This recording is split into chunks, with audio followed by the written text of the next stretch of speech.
എന്താണ് generation beta? 2025 മുതൽ 2039 വരെ ജനിക്കുന്ന കുഞ്ഞുങ്ങൾ അറിയപ്പെടുന്ന പേരാണ് ജനറേഷൻ ബീറ്റ. 2035 ആകുമ്പോഴേക്കും ലോക ജനസംഖ്യയുടെ 16% ബീറ്റ ജനറേഷൻ ആയിരിക്കും. ടെക്നോളജിയുമായി കാര്യമായി ബന്ധമില്ലാത്ത തലമുറയാണ് സൈലന്റ് ജനറേഷൻ അഥവാ നിശബ്ദ തലമുറ. ഇവരുടെ കാലഘട്ടം 1928 മുതൽ 1945 വരെയാണ്. രണ്ടാം ലോക മഹായുദ്ധത്തിന്റെയും മഹാമാന്ദ്യത്തിന്റെയും കാലഘട്ടം കൂടിയായിരുന്നു അത്. 1946 മുതൽ 1964 വരെയുള്ള തലമുറ അറിയപ്പെടുന്നത് ബേബി ബൂമേഴ്സ് എന്നാണ്. കമ്പ്യൂട്ടർ കണ്ടുപിടുത്തത്തിന് സാക്ഷികളായ ഇവർക്കും സാങ്കേതിക വിദ്യകളുമായി പൊരുത്തപ്പെടാനായില്ല. 1965 മുതൽ 1980 വരെയുള്ളവർ ജനറേഷൻ എക്സ് എന്നും 1981 മുതൽ 1996 വരെ ജനിച്ചവരെ മില്ലേനിയൽസ് ജനറേഷൻ വൈ എന്നും വിളിക്കുന്നു.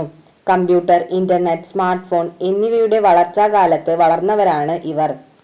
ഡിജിറ്റൽ ലോകത്ത് ജനിച്ച ആദ്യ തലമുറയാണ് 1997 മുതൽ 2012 വരെ ജനിച്ച ജനറേഷൻ ഇസഡ്.